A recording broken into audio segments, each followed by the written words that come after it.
football tournament. That is an amazing event to go to. I love it. And it got canceled this year. It's very sad. Very sad. So, but yeah, hockey for sure. Hockey. I'll watch some NBA stuff. I think the Lakers may win it all. I think it's going to be interesting to see. Yeah, I think I will add a couple things to that in this. I have been over the years to a number of hockey games as a online versus in-person experience. Yep. Hockey is way better, if not only enjoyable by me at the rink. I really Yeah. don't like to watch it on TV at all. You have to be a diehard fan to appreciate it on TV, for All sure. right, I But think it's I'm probably so. good. I got to answer a question. Ruth asked, how did I survive the outdoor wedding? By the time we got inside for the reception, I did, by the way, edit my normal wedding service down because I knew it was going to be heat index of 104. And so let's just say that suit has to be dry cleaned now. But once I got inside, it was actually a catered meal, which is really nice, and it was very air conditioned. And I hate to say it this way, but I had a nice kind of dampness to the undershirt, which is why you wear undershirts, that quickly cooled off when it hit the cool air, and so I felt way better. And the great thing about an outdoor wedding this time of year, even though it's hot, is if you stink, everybody else stinks too by the time you get inside. So that's just how it goes. So I survived. But I'm against outdoor weddings in July and August in the South. I don't know what is the deal with these people? Like, how do you not realize that somebody's going to die from your wedding someday? Come on. People want Anyway, to get married, Terry. People want to get married. it's all about the pictures and the archways and the flowers and the trees behind you. And who cares about the health of the preacher who's overweight and probably could have solved that years ago but hasn't and now is sweating profusely? Shane Scott feels my pain, by the way. I know he would. I know he would because he's a sweater. We've talked about this. Anyway. Cashmere sweater. No, maybe I should say a perspirer. He's a perspirer. He is he's a habitual perspirer. How about that? Yeah.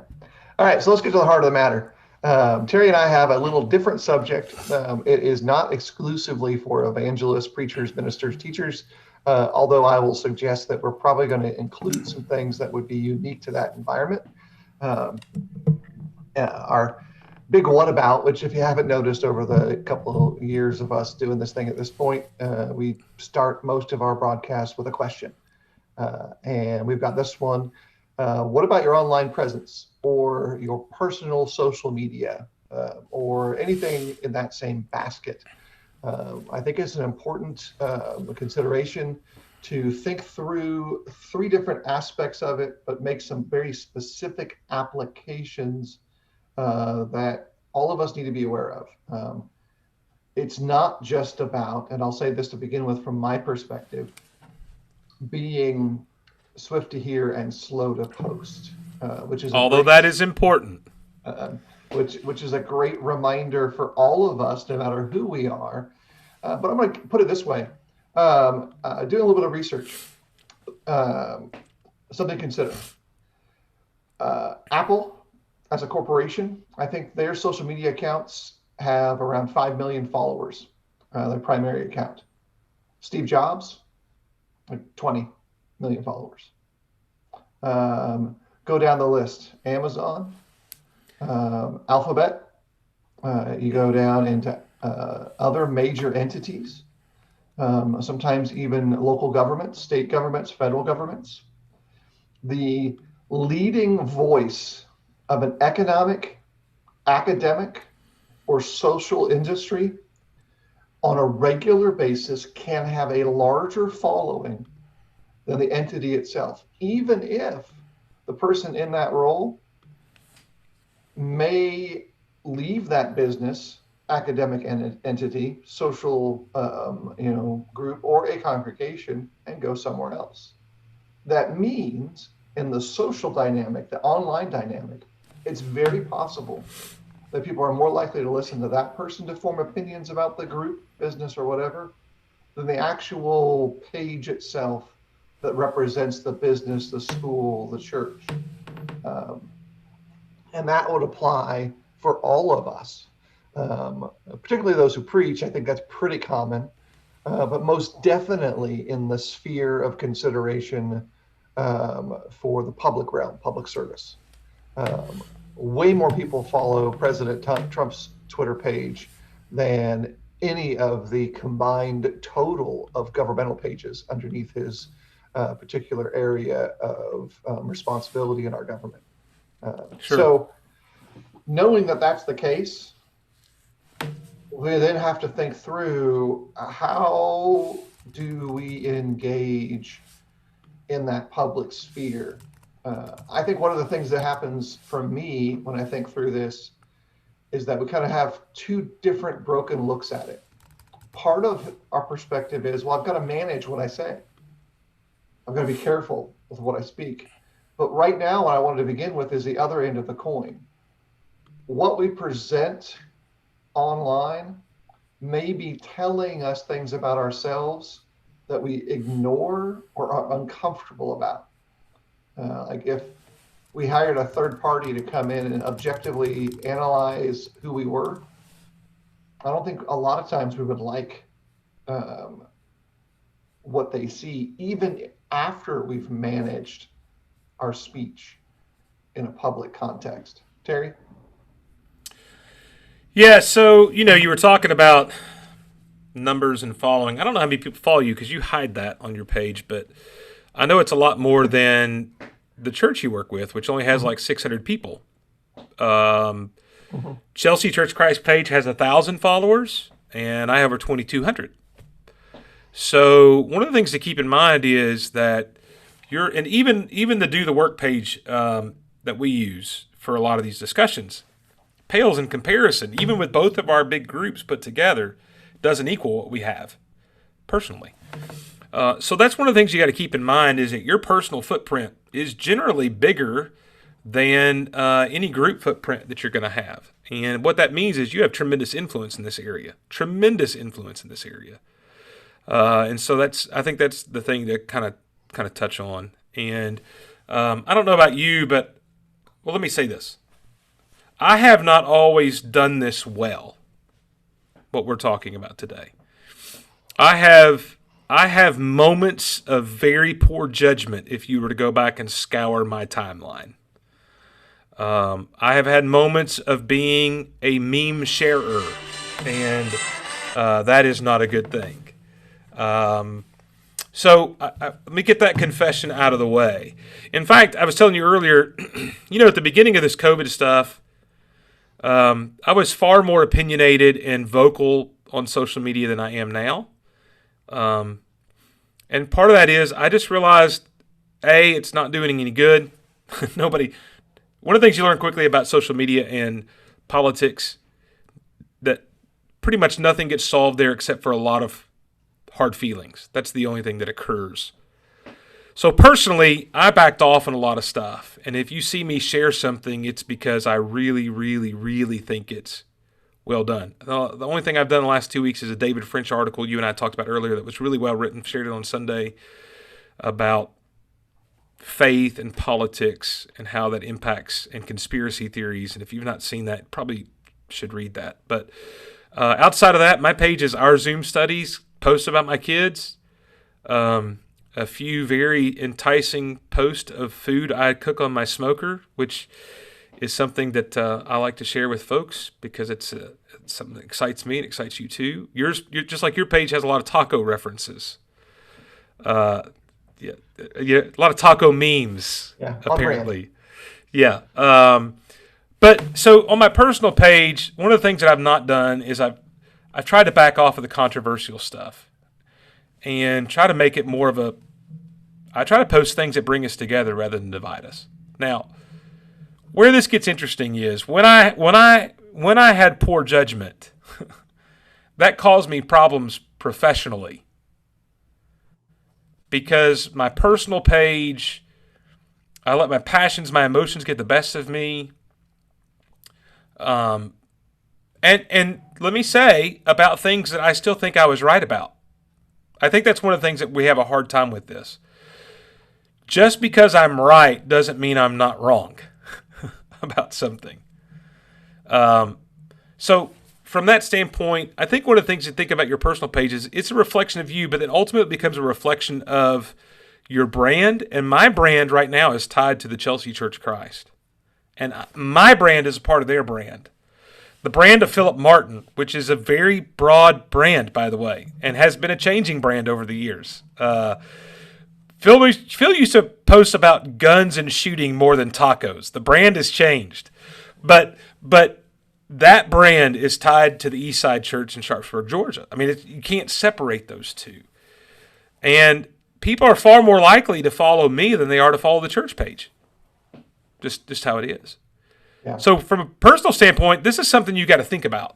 By the way, outside of preachers, elders, evangelists, deacons, when you get recruited by a college for sports, for instance, one of the first things they often do is go look at your social media accounts. Because the kind of person you are has an impact on whether they want anything to do with you. I know that from talking to recruiters. And the same thing happens with trying to, even in the secular world, get hired for a job. A lot of times they're going to look at your Facebook page or your Twitter account or your TikTok because they realize you're going to be associated with them. It's a reflection of them. I think that's important to consider in all of this. Yeah, and let me give you my thought process on how I approach the big package. For a long time, I was trying to have two different realms, a personal realm and a professional realm. And then I would be sending different content to each of that. So I'm using technical terms. But there's stuff that I would post personal. There was stuff that I would post that was churchy, and they would go in those two different spaces. And I'd be like, okay. And then all my gun stuff went over there, and all of my other interests went over here. In the end, for me developing as a person, I realized I could not do that satisfactorily. And instead, I made a decision that everything became the same. Yeah. My online presence was going to be me, 100% me. And what that then means is that in that context, anything I post in one space is suitable for the other space. And intentionally, I would try to make it as this is me as possible. Yeah. In terms of writing, in photos and what I like and don't like. And I do really like tacos. So you're going to get tacos if you come talk to me. Yeah. Jill wants to call we put some lights up in the backyard. She calls it a bistro. I'm like, it's a taqueria. Let's just be fair. You need like a trailer back there just so you can have your own taco truck. Seriously. I think that's something to work on. Or maybe an old UPS truck back there with a hole in the side. Jill gets nervous when she sees me looking at stuff like that on Facebook, Yeah. which I do look for deals like that on Facebook. Yeah, it'd be great if you had like a food truck back there. That would be the most amazing thing. Look, I think one of the things about the two separate page kind of concept is it's not honest. And what I mean by that is there's a part of that that's not honest to the public. But more importantly, you're not being honest to yourself when you think you can divide yourself into these separate boxes. Like, you're all one person. Like, you are Phil Martin. And Phil Martin is all the things that make up Phil Martin. It's the kayaking, it's the guns, it's the Boy Scouts, it's the tacos, it's the smoker. Hey. Canoeing. Sorry, I forgot. You're not a girl. It's all these different things that makes who you are. And I think, by the way, one of the interesting things about that it's like me. You're going to get smoked meat. You're going to get my kids. You're going to get funny dog videos because I have too many dogs. And you're going to get UT football and other sports because that's me. That's who I am. And I think one of the things is I often think about this idea of becoming all things to all people that Paul talks about. And he had these different aspects of himself. In order to do that, you got to adequately reflect all those aspects. You being yourself and being genuine actually opens you up more than you realize. Doing it the other way limits you and restricts you. It actually cuts your audience down. Because you could, look, we had this discussion with my son last week. You can create another page just for spiritual things. That will never get the same amount of following that you get, period. So you're doing a disservice to the process. Tacos with Jesus is a thing. It exists in my mind. No comment. Yeah. So no comment. Yeah, I think it's going to happen at some point in the future. Some sort of sign is going to go on the wall or something here in the office. Um, Okay. uh, um, so here's some things to think about, though. With that reality of understanding that that's how we are perceived, there's some value coming, even with the uncomfortable how other people see you things. Keith talked about how a certain percentage, a large percentage of his Facebook friends are not sharing the same bond that he has in Christ. Yeah. And he thought he was hurting his influence more than helping. I think it's a fundamental reality that we don't acknowledge. Even with, like Terry pointed out before, our feeling that people don't interact with our posts, our comments, our articles, our sermons.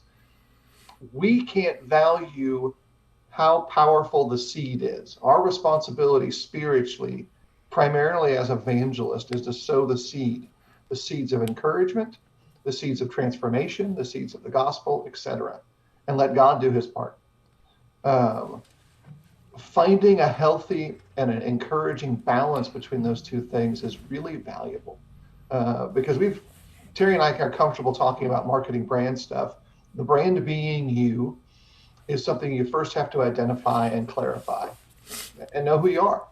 There's a powerful sense of self that everybody has, um, and we allow our insecurities to keep it hidden because we're afraid that Yeah. people will judge us unfairly.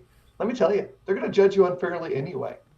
Yeah. Um, and being comfortable with who you are then lets you do things you never thought you would otherwise encounter or engage in. If you had talked to Terry and I 4 years ago and asked us, hey, are you going to do a live thing with Terry on social media? We would have been like, We didn't talk. We didn't talk 4 years ago. yeah. Yeah. Like, Well, here's the what? thing about branding, by the way. I think this is one of the things you got to understand. You're building a brand whether you're trying to or not. Like, I think that's the reality you got to come to grips with. And let me tell you when that really, you're faced with that, is when you are, especially for evangelists, looking to move. And all of this comes up. And a brand includes what we normally used to just call your reputation. But that's part of your brand. That's really the concept we're talking about. And so your social media plays today a huge role in that brand. When you and I started out preaching, we didn't even use multimedia projectors. Like, that's how long ago it was. We had the old overheads with if you're like me, you had that one piece of paper with like 6 pennies across the top so you could slide it down and the Farrell Jenkins pointer you're going to bring up. So we had all of those things, right? And then, so social media was like this weird nothingness. And then we've gone through the Pleonas days to the Facebook to the Twitter to the Instagram. We've had to evolve with this, and it's all part of your brand, man. It's all part of who you are, and so you're building a brand whether you know you're building a brand or not. Because when a church looks at you and 3 other guys, this is going to come up, and they may not use the word brand, but that's what this is. This is your brand, and that's why they're going to talk about these things, and it's going to have an impact on your work. Yeah, here's the thing to think about, like an interesting illustration. I've got a couple of my friends who over the years have suffered from bouts of insomnia, where they have not been able to sleep in the evening. Some have been stress related, some have been medically related, but they simply were not sleeping. And when that takes place, for some of them, they used it, for these 2 guys in particular, they used it productively. They wrote, they worked, and they were posting on social media at 3 a.m. Articles, sermons, notes, comments. But here's the I knew that backstory, so I know why they're up at 3 a.m. It's not because they stayed up fooling around. It's because they literally couldn't go to sleep, and so they were trying to be productive in that time. The other end of it is, okay, now you get someone who doesn't know who they are. Like, why is this guy posting at like 3 a.m? Shouldn't he be asleep? And so both of those are truths. Yeah. They're internally true that the person is asking a legitimate question. They're internally and externally true when we have a legitimate concern for someone we care about. But there are ways to kind of recognize that reality and acknowledge it. And a solution just to think through is to go ahead and post it 2 in the morning, 3 in the morning when you're up, and just every now and then, kind of self-referentially, include a bit that this is what's going on. It makes it more vulnerable. It's more authentic. But I will tell you, in the end, it will probably be more comforting to you and to others, because there's not a barrier anymore. You're eliminating a misunderstanding by being more transparent and more who you are. Well, that brings up the other issue is that with social media, it's also not what you post, but you also can be criticized for how often and when you post. And that's something that you need to think about. That, look, if you're during the day posting 10 things between the hours of 9 and 5 as a preacher, do you know what that looks like to somebody else? It looks like you don't work. It looks like that you're reinforcing, let me put it this way, this guy only works 3 hours a week kind of motif. That's a joke, we all know, but you got to be careful about that. And I think that's something that needs to be brought up too, is sometimes we just need to stay off of social media and do something better with our time. That's a huge issue for us today. I'll add 2 quick things. Number one, the trope of 3 hours a week exists because there are a small percentage of guys who that's probably true for them. Yeah, and I'll absolutely. say, as a side note, it's like everyone can tell. Like nobody's surprised. You can tell a guy's work if he's only working 2 or 3 hours a week. You will know. Just give it time, especially if his sermons start getting to be an hour, 2 hours long. He didn't prepare. Yeah. By the way, long sermons are generally a sign of under preparation, not over preparation, generally speaking. And I'll say it this way, comparatively long. And so if a guy normally speaks 40 minutes and he has a 70-minute sermon, it's probably because he didn't prepare for that one. And if he normally speaks 20 minutes and he has a 35-minute sermon, he probably didn't put as much preparation in it on average. Hal also asked this question: do you think that some Christians are deliberately provocative in non-spiritual areas to eliminate those who disagree from their online world? Certainly some are. They're provocative, they're trollish, if you're going to use more modern terms, aggressive, abrasive. But I don't think it's to eliminate those who disagree with them from their online world, because they can unfollow, they can silence, they can not participate. Vitriol exists because of a darkness in the heart. People spew out hate, anger of all kinds because there's some pain there. It doesn't mean the darkness is necessarily because of ignorance, though it can be. But generally, a hurt dog barks. And so that whimper, that growl, that scream, there's pain there that's not processed properly, is my perspective to it. And so if I see someone whining, I'm like, okay, where did the internet hurt you? I think that one of the reasons Christians are deliberately provocative in non-spiritual areas, what I would call non-spiritual areas, is because they think they're actually spiritual, and they're trying to evangelize through what I think are non-spiritual things. I will use an example of that: politics. A lot of our brethren are very active posting about politics and evangelizing to a certain platform of politics. The reason why that is, which by the way I think politics are mostly non-spiritual. There are some spiritual aspects, but mainly non-spiritual for me. Okay, but people believe that to be spiritual, and so they see that as a part of their Christian work. Now, the problem with that is the way it comes off is it actually a lot of times does more damage for us, and it kind of points back to what Keith said earlier. When you have a diverse group of friends on your timeline who don't agree with you, those kind of things actually turn people off and get you unfollowed, blocked, hidden, etc., rather than them going, oh, maybe he has a point.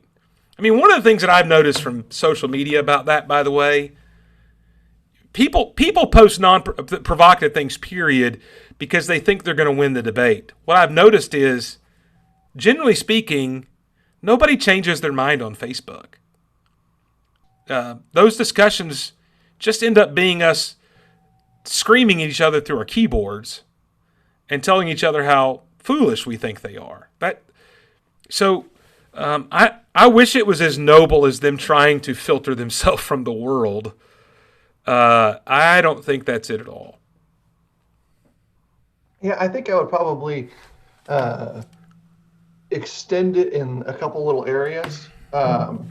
In that French article, it summarizes research that's done over the last 20 years and Yeah. how people with differing understandings of the political mechanisms of the American world see each other. And one of the things that's most striking is that both groups see the other group as brainwashed Yes. and devoid of independent thought. And in that context, if that's how you see the other person, then when you share comments, speak about that issue, take that into consideration. I think political involvement is fine. I personally do not publicize my political persuasions. I think having a little spiritual focus in other areas is a stronger message that matches what I think really matters. I don't talk about politics much publicly either, outside of my social media influence. If people ask me where I stand on issues, I'll tell them, but they're all over the board. I'm not a classic Republican, nor am I a classic Democrat, nor am I a libertarian or a low libertarian, if you want to get kind of comedic, because there's another bracket of those. You're voting for Kanye, is what you're saying. Kanye can't get elected because he can't get enough states' status on the ballots. And so, would I vote for Kanye? He's no different than the other two big choices in some areas. And look, I'm very vocal about my frustrations with politics being a distraction for us as Christians. That doesn't mean that I'm not politically involved, that I don't vote, which people assume. I do vote. I don't evangelize my vote, and I think that's part of what you're saying. We're informed. We're involved. We do vote. We do things. But we're not out here trying to evangelize people to our side of the issues. And we're not, by the way, the other thing is, I think you're like me, you're not blindly voting for somebody just because of which party they're a part of. Yeah. Now, having said all that, the main thing here is, and Ruth Morris says this, she's right, it alienates us. That kind of activity tends to alienate us if we're not careful.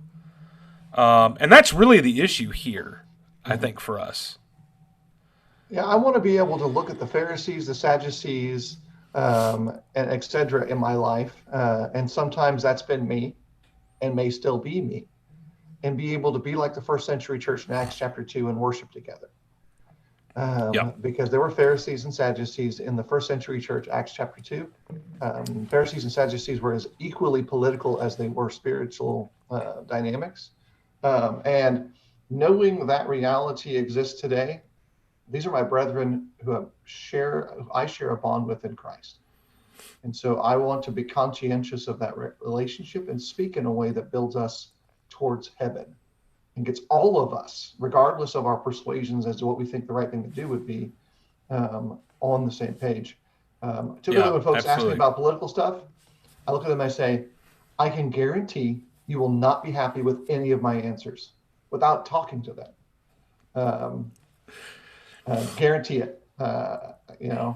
Burn everything down might be my motto. And all of it. Yeah, I mean, absolutely. It's all going to burn anyway. Burn anyway. So with that, I think it's important then to kind of shift our perspective just a few inches and think about how these interactions can be leveraged for good.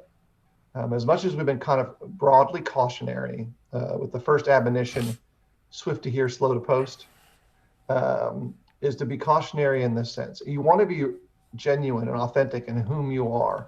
And we've jokingly referred to it as being on brand. I talk about tacos because that's on brand. I talk about Jesus because that's on brand. Canoeing and not kayaking because that's on On brand. brand. Yeah. Uh, um, Yeah. with that brand acknowledgement and being branded by Jesus as a servant and a slave, these should be obvious. Like it shouldn't become hard to figure out what to say in each of these mediums. And if it is hard to say something, for me, it's because there's two realities at play. I'm talking about something complicated, or I shouldn't be talking about it. Um, Yeah, I think one of the things about this is to acknowledge there's a lot of good that comes from this because, hey, look, the irony is not lost on me that we're talking about the dangers of social media on social media. yeah, Okay. So I'm surprised somebody like Hal's not pointed that out yet because that's usually his job. Hal, what are probably you doing? if I was watching you and Hal talk, I'd be like, oh, yeah, here's two guys telling us Facebook is bad on Yeah, Facebook. It's kind of like yeah, I shared a Wes McAdams quote a couple weeks ago that was talking about how memes aren't good in the form of a meme. And yeah. somebody pointed that out, right? Which it was kind of funny. So understand there's a lot of good here, right? I Right. mean, thankfully, regardless of what you think about all the pandemic and all that stuff, I don't want to get into all that except for to say this. I'm grateful that in our lifetime we had the kind of options we did from a digital technical kind of aspect to be able to feed people spiritually in the rarest of times. I'm grateful for that. So there's a lot of good that comes from this. You just got to be careful about all of that. And in the process of that, where you're talking about branding, here's the thing. Somebody with Tacos with Jesus might say, they might look at that as blasphemous. We both know that. And it's a joke. But here's the thing. Jesus should be part of your brand in all things. Like, that should be part of your brand. Whether you're talking about guns or tacos or canoes or kayaks or pontoon boats or smokers or whatever it is, Jesus is supposed to be part of that brand. I think that's the part that we leave out so much, Phil, and even me, I've kind of tried to secularize sometimes my social media and forget that Jesus is part of that. Yeah. So here's some things I like, and I'm just going to give a list of things. I love seeing these kind of stuff. I think it's encouraging to me in a spiritual sense. And I think if we're thinking about our social media interactions in a positive way, recognizing that our personal presence is probably the strongest spot to be participating in. I love it when I see someone comment about a spiritual thing that they were part of. Um, Maybe it was the services they were at and a comment that was made by one of the Bible class teachers. Funny stories of interaction of their kids in those settings are awesome for me. I'm an old man in some ways, and so all that grandpa stuff is starting to become much more encouraging to me. And it just is. Like let's just feel like an It's because you understanding. look more and more like Santa Claus every day. That's why that's coming through. That's right. My gift to you is my presence. Uh, Especially online. But I think with identifying those things, but on a practical level, you know, positively participate in a spiritual way. Um, Acknowledging the glory of God because you put a picture up of the scene that you just got to see that He created for you is fine with me. Even if you go try and slash hashtag blessed on it, I don't care. That's awesome. I'm good with that. I think that's something that probably needs to happen more rather than less. If you become commercialized in your spiritual endeavors, then get rid of that aspect of it and continue to be spiritual.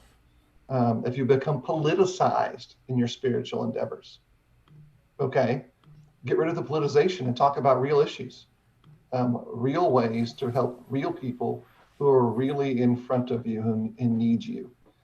I think we can do better in those areas, and I don't think it's going away. Social media and online interaction will not be gone anymore because of all the reasons why it exists. We've got to become better equipped in serving in that environment.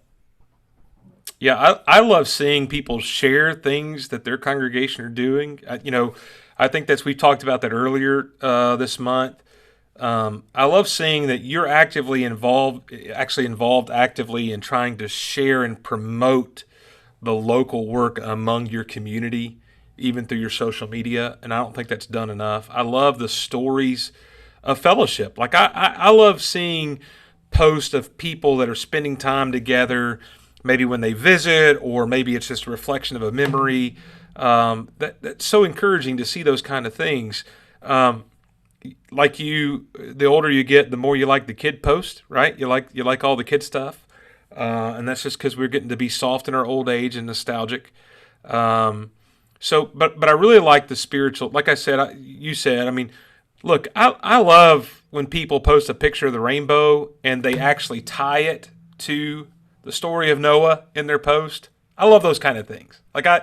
That's the kind of things that really makes me go, that's a great post, rather than just the rainbow picture that says, "Where's the pot of gold?" So there's a couple things in my mind that stick out maybe from time to time that I enjoy. Yeah, and if you want, here's something to do. Sometimes we talk about this in the other ways. You have evangelists, preachers, teachers, elders in your lives who engage in social media. I'm going to make a suggestion to you. Jay, yes, I have done scriptural TikTok. That's my quick question answer to that. I am not on TikTok. I can be found there just like anywhere else. The TikTok's being used by the Chinese to get us all. You know that. Yeah, okay. And 5G. Yeah, anyway, 5G. We not even really talked about conspiracy theories. That's a whole nother episode. So here's a positive thing you can do. You see something that's been done well by someone who is engaged in spiritual things, preacher, elder, deacon, member, whatever. Next time you see him in person, go talk to him about it. Yeah. Go say, hey, I loved that in a personal way. I used to get handwritten notes from a particular older Christian who's passed away. They used to every now and then drop me a note. Usually, used to have some bits of outlines from the sermons they had heard from myself and others, and just reminder impacted them.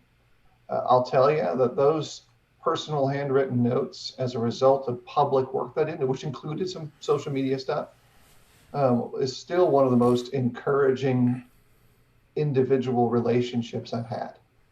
Yep. And so go to them, send them a note, tell them a thank you.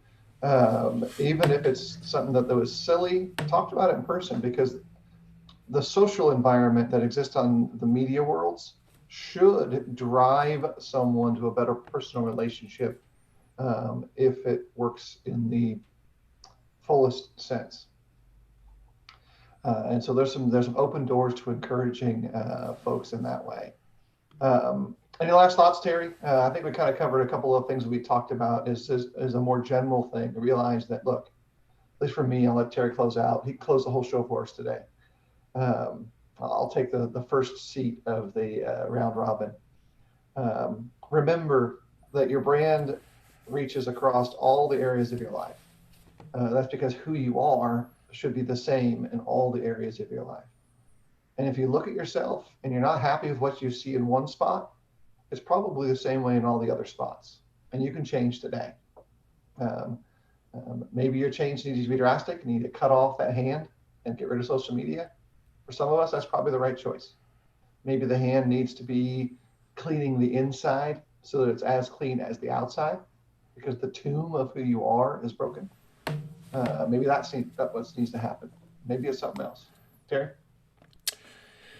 Yeah, I just think I would encourage you to think about your brand, and one of the things I would encourage you to do is just take some time and scroll through your timeline and just look at the past couple of months, and not just what you post, but how people respond to what you post.